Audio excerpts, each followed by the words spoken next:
자, 여러분 안녕하세요. B급 기자입니다. 오늘은 부동산 시장, 집값에 대해서 얘기를 좀 해보려고 해요. 요즘 여야를 막론하고 대선 후보들이 하나같이 부동산 시장을 안정시키겠다는 공약을 내놓습니다. 사실 지금 부동산 시장이 정말 심각하거든요. 가장 조금 더 못해서 말하면 청년들의 미래가 없는 수준이에요. 저는 현 정부 초반부터 최근까지 부동산 쪽을 담당하는 기자로 일을 했거든요. 제가 지난 한 4년 동안 겪은 우리 부동산 시장이 도대체 어디서부터 꼬이기 시작했고 또 어떤 문제 때문에 꼬였는지 이런 부분에 대해서 좀 짚어보려고 합니다. 먼저 보시기 전에 이번 얘기가 도움이 될 것 같다고 생각하신다면 구독과 좋아요 부탁드립니다. 먼저 데이터를 한번 확인하고 갑시다. 집값이 과연 얼마나 올랐는가? 2017년 5월에 서울 평균 아파트 가격이 5억 7,027만 원이었고요. 지난해 연말 가격이 11억 5,146만 원이에요. 거의 2배가 오른 거죠. 잊지 말아야 할 게 이게 서울 평균 아파트 가격이라는 거랑 그나마 보수적인 통계치인 정부 통계라는 거예요. 민간에서 활용하는 통계로 보면 이미 서울 평균 아파트 값은 12억 원을 넘겼습니다. 물론 집값이 오르는 동안에 소득도 많이 올라서 집을 사는데 부담이 늘지 않았다면 문제가 없겠죠. 근데 문제는 PIR 값, 돈을 한 푼도 안 쓰고 저축했을 때 걸리는 시간을 따져보면은 2016년에는 11.8년을 저축하면은 집을 살 수 있었어. 근데 2022년에는 21년이 필요합니다. 5년 동안에 월급 모아서는 9년이라는 시간이 더 필요하게 된 거예요. 그러면은 도대체 왜 이렇게 집값이 천정부지로 올랐는가? 솔직히 집값이 오른 이유는 70%는 정책 실패, 나머지 30%는 금리가 낮아서 시장에 돈이 많이 풀렸기 때문이에요. 현 정부가 부동산 시장을 바라보는 시각은 명확해요. 다주택자가 집값 올린다. 건설, 토건 세력들이 집 장사를 해서 집값을 올린다. 세금 부과, 각종 규제로 집값을 하향 안정화시킬 수 있다. 요 세 가지예요. 정부의 논리는 이거예요. 현재 전국의 주택 보급률이 100%를 넘기고 있다. 한 가구당 1주택씩 가질 수 있을 만큼 주택의 숫자는 충분하다는 거예요. 그런데 집 없는 사람들이 여전히 많은 이유는 뭐냐? 다주택자들이 집을 여러 채 갖고 있기 때문이다. 정부는 이렇게 보고 있는 거예요. 근데 어떻게 보면 맞는 얘기예요. 숫자로만 보면 집은 적지 않습니다. 전국은 주택 보급률이 103%고요. 서울도 96%예요. 근데 문제는 이 주택 보급률에는 빌라, 원룸, 아파트 이런 다양한 형태의 주택 형태가 포함이 되어 있습니다. 사실 우리가 살고 싶은 주택 형태는 어떻습니까? 솔직히 아파트잖아. 그것도 대단지, 새 아파트에 살고 싶지. 근데 전국에 주택이 많다고 해서 갑자기 빌라 가서 살아, 저기 원룸 가서 살아, 이것도 아파트랑 똑같이 벽 있고 창문 있고 지붕 있고 화장실 있어, 이것도 똑같은 집이야, 거기 가서 살아 라고 하면 솔직히 살겠습니까? 이게 말이 돼? 우리 사회가 발전하면서 주거의 질에 대한 수요도 높아졌어요. 근데 단순히 집의 숫자가 적지 않다는 이유로 제때 원하는 지역에 또 원하는 주택 형태의 집을 공급하지 않은 게 결국 지금 집값 상승이라는 부메랑으로 돌아온 거예요. 조금 더 세부적으로 정책을 살펴보면 이렇습니다. 먼저 정부와 서울시가 수년 동안 재건축 재개발을 틀어 막았어요. 왜? 새 아파트가 들어서고 인프라, 교통망, 지하철 이런 게 깔리면 주변 집값이 오른다. 요 이유 때문에 재건축 재개발을 막았습니다. 당장 집값 오르는 게 무서워서 재건축 재개발을 막은 거죠. 근데 문제는 뭐야? 서울에는 이제 더 이상 대규모로 집을 지을 땅이 없어요. 서울에서 집을 지으려면 낡은 집 허물고 새 집 올리는 재건축 재개발밖에 답이 없습니다. 그렇게 서울시와 정부가 재건축 재개발을 틀어 막으니까 수년 뒤인 지금에 와서 서울에 새 아파트, 주택 공급이 없다는 위기 신호가 나오는 거예요. 근데 정권 초반, 중반만 해도 주택 공급이 괜찮았습니다. 왜냐면 2008년 금융위기 이후로 이제 전 세계적으로 경제가 안 좋으면서 경제 부양의 수단으로 건설, 부동산 경기를 활성화시켰어요.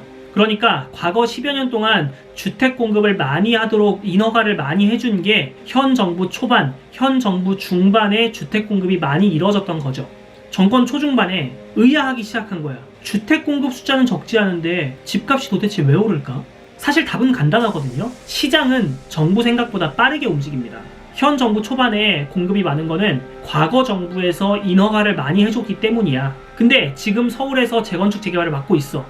그러면 몇 년 뒤에 정권 말기에 가서는 이제 주택 공급이 줄어들겠네? 그럼 그때 되면은 새 아파트 공급이 없으니까 주택 가격이 오르겠네? 그럼 지금 미리 사놓자. 이렇게 시장이 빠르게 움직인 거예요. 근데 정부의 생각은 달랐습니다.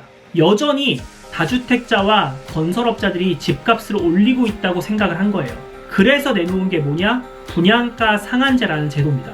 분양가 상한제가 뭐냐면요, 건설사가 새 아파트를 지어서 판매를 할 때 일정 수준 이상으로 집값을 받지 못하도록 정부가 상한선을 그어놓은 겁니다. 가격을 통제하기 시작한 거야. 당시 정부의 생각은 이랬어요. 주택 공급이 적지 않은데 집값이 올라? 이거는 건설업자들이 아파트를 팔면서 폭리를 취했기 때문에 집값이 오른 거다. 새 아파트를 판매하는데 주변 시세보다 싸게 판매하면은 이 주변 시세도 같이 내려올 거다. 이런 논리를 적용한 게 이 분양가 상한제예요. 근데 이게 말이 안 되는 게 주변 시세가 5억 원인 동네가 있어요. 새 아파트를 지어서 판매를 하는데 정부가 분양가 상한제를 도입을 해서 3억 원에 팔라고 정부가 강제를 했어. 그러면은 정부의 기대대로 이 5억 원짜리 주변 시세가 새 아파트 가격에 맞춰서 3억 원에 팔릴까요? 아니면 이 5억 원짜리보다 이 새로 지은 아파트가 처음 분양은 3억 원에 했지만 더 올라가지고 5억 원 혹은 5억 원 이상으로 팔릴까요? 당연히 이 3억 원짜리 새 아파트가 5억 원, 6억 원까지 올라갑니다. 새 아파트가 헌 아파트보다 비싸게 팔리는 건 너무 당연하잖아. 새 물건인데. 그러니까 청약 당첨만 되면은 주변 시세보다 싸게 집을 살 수 있는 이 당첨된 극소수의 사람만 로또 아파트의 수혜를 입은 거예요. 근데 분양가 상한제는 더 큰 문제가 있습니다. 이렇게 분양가 상한제로 정부가 기업의 이윤을 통제하면요, 건설사들은 어떻게 대응하겠습니까? 아파트를 안 지어요. 건설사들이 아파트를 분양하지 않고 공급하지 않는다고. 왜? 내가 원하는 것만큼 값을 받지 못하도록 정부가 인위적으로 가격을 싸게 팔라고 강제를 하는데 나 같아도 아파트 안 짓지. 그럼 문제가 뭡니까? 새 아파트가 더더욱 공급이 안 되는 현상을 빚게 돼요. 당연히 시장은 이런 시그널도 먼저 읽습니다. 이 분양가 상한제 때문에 건설사들이 새로운 아파트를 짓지 않겠구나. 그럼 앞으로 새로 지어진 아파트가 많이 줄어들겠네? 그럼 지금 준신축급 아파트를 사자. 혹은 돈이 모자라면 구축 아파트를 사자. 더 오르기 전에 빨리빨리 구매하자. 이렇게 시장은 움직이는 거예요. 분양가를 통제하니까 애당초 건설사들이 집을 안 지어. 새로운 공급이 없으니까 주변 시세는 올라가겠죠? 이 분양가 상한제에서 분양 가격을 어떻게 책정하냐면요, 이 주변 시세의 70%, 80% 이렇게 책정을 해요. 주변 시세가 이렇게 올라가 버리니까 여기에 70%, 80%를 해도 이 분양가 상한제를 적용해도 이만큼 분양 가격이 올라가는 거야. 가만히 냅뒀을 때는 뭐 요 정도 수준에서 분양 가격이 결정됐는데 이게 이렇게 올라가 버리니까 이 분양가 상한제를 적용해도 이렇게 분양 가격이 올라가 버리는 현상을 빚게 되는 거예요. 전체적으로 공급을 위축시키고 주변 시세를 올리는 역할을 한 거예요. 이제 정부는 다급해지기 시작합니다. 분양가 상한제도 시행했고 재건축 재개발도 막았는데 집값이 계속 오르는 거야. 그래서 찾은 핑계가 유동성이에요. 시장에 돈이 너무 많이 풀려있고 대출이 많이 나오니까 사람들이 대출을 받아서 집을 산다. 본격적으로 규제를 하기 시작합니다. 대출부터 보면 지역별로 차등을 두기 시작해요. 집값이 많이 오른 지역을 규제지역으로 묶고 이 지역에서 집을 살 때는 은행에서 대출이 조금만 나오도록 규제를 하기 시작한 거예요. 근데 문제는 뭐예요? 정권 초중반까지 집값이 매우 빠르게 오르고 있는 걸 사람들이 봤어. 그리고 현 정부의 정책 기조에서 주택 공급이 늘어날 수 없다는 사실을 사람들이 알게 됐어. 그럼 어떻게 하겠습니까? 규제 지역으로 묶인 지역 말고 다른 지역 가서 사람들이 집을 사는 거야. 처음에는 집값이 가장 비싸고 가장 많이 오른 강남을 규제 지역으로 묶었어요. 그랬더니 사람들이 그나마 살기 좋은 마포, 용산, 성동구 이런 데 가서 집을 삽니다. 그러면 정부는 마용성 집값이 많이 오르니까 마용성을 묶어요. 그러면 강북 지역 가서 집을 사요. 그럼 강북을 또 묶어. 규제 지역으로. 강북을 묶으면 서울 인근 지역으로 가고 서울 인근 지역을 묶으니까 인천이랑 김포 같은 저 수도권 외곽 지역까지 집값이 오르는 거예요. 한쪽을 누르면 다른 쪽이 튀어오르는 풍선 효과가 본격화되기 시작한 겁니다. 사실 서울 집값은 현 정부에서만 오른 게 아니에요. 역사적으로도 서울 집값 많이 올랐고 강남 집값 많이 올랐어요. 근데 이번 정부처럼 경기도 지역, 수도권 외곽, 그리고 경기도 외곽 지역까지 모두 들쑤셔 놓은 정부는 없었다는 거지. 이게 정말 심각한 문제라는 거예요. 그리고 중요한 문제가 세금 문제입니다. 현 정부는 부동산 관련 세금을 높였어요. 이 부동산 관련한 세금은 크게 두 가지인데요. 양도세와 보유세입니다.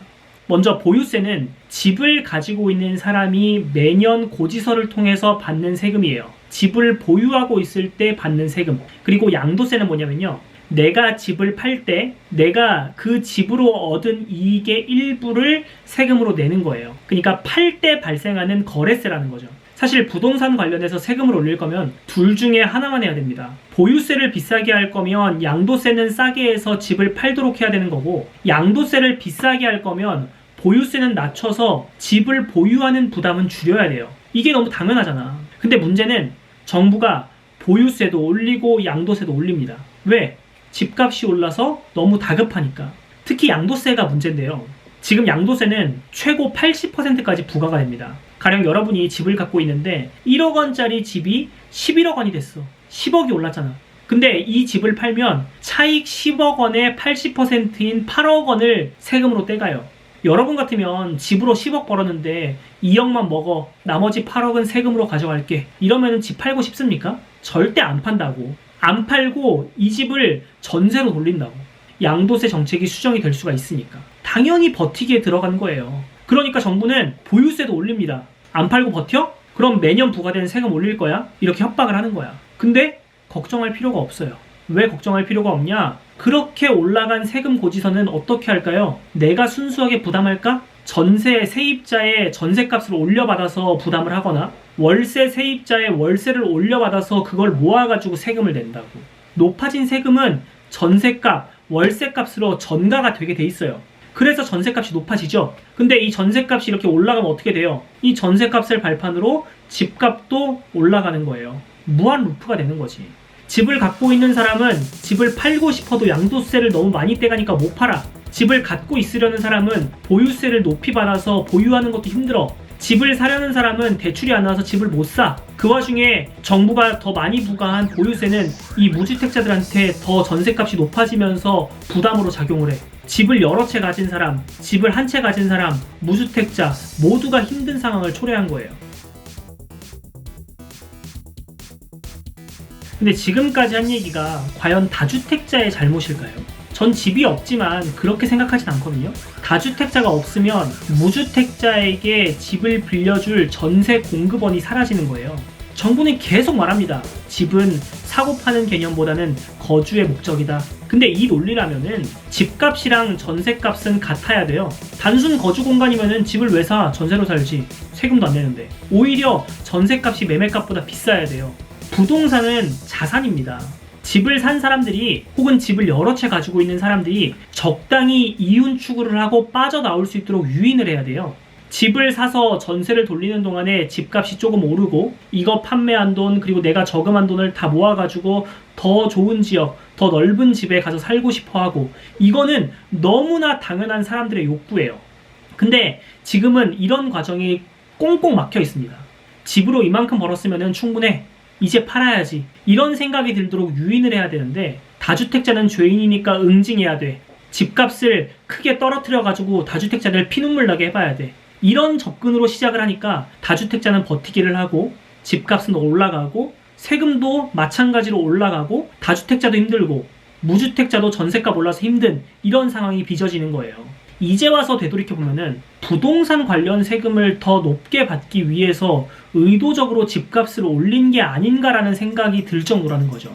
그리고 이제 와서 주택을 127만호 공급하겠다, 신도시를 짓겠다 하는데 1기 신도시인 일산, 분당, 부천, 평촌, 삼본 이 5개 신도시를 다 합쳤을 때 30만호예요. 이걸 정권 말기에 대해서 그 신도시 5개를 합친 것보다 몇 배가 많은 127만호를 짓겠다? 어느 세월에 땅 파서 집 짓고 분양해서 입주합니까? 정권 초반부터 매년 비슷한 수준으로 안정적으로 공급을 했어야 됐어요. 그러면 몇 년 지나가지고 안정적으로 입주가 이루어지고 공급이 이루어지겠지. 정권 초반에 인허가 안 내주고 각종 재건축 재개발 다 막아놨어. 그리고 정권 막바지에 돼서 급하니까 인허가 막 내줘. 다음 정권, 다다음 정권 때는 공급이 안 이루어지다가 갑자기 한순간에 공급이 이루어질 거고, 그때는 너무 공급이 많아서 부동산 시장 자체가 죽어버릴 수가 있어요. 다이어트 한답시고 하루 종일 안 먹다가 저녁에 막 폭식해. 그럼 다음날 배탈 나죠. 새끼 다 챙겨 먹는 사람보다 살 더 찐다고. 지금 127만원 공급하겠다, 충격적인 수준으로 주택 공급하겠다 라고 말을 하는 것들이 실패한 다이어트 플랜이랑 뭐가 다르냐는 거죠. 제가 지난 4년 동안 부동산을 담당한 기자로서 본 부동산 시장이 이렇게 꼬인 이유는 이 정도 원인이라고 생각을 해요. 결국 한마디로 정리하자면 너무 반시장적인 정책으로 접근했었다. 집값을 크게 떨어뜨리겠다라는 식으로 접근하는 게 아니라 집값을 조금씩 상승하는 수준으로 유지를 하겠다, 이 정도로 접근했었으면은 조금 달랐을 수도 있겠죠. 그리고 우리 같은 신혼부부, 애 없는 신혼부부를 위해서 이렇게 예쁜 강아지는 부양가족으로 쳐줬으면 좋겠어. 그럼 청약도 당첨되지 않을까? 아무튼 여러분, 오늘도 재밌게 보셨다면 구독과 좋아요 부탁드립니다. 근데 저기 아빠 봐봐봐. 구독과 좋아요 부탁드립니다. 사랑해요.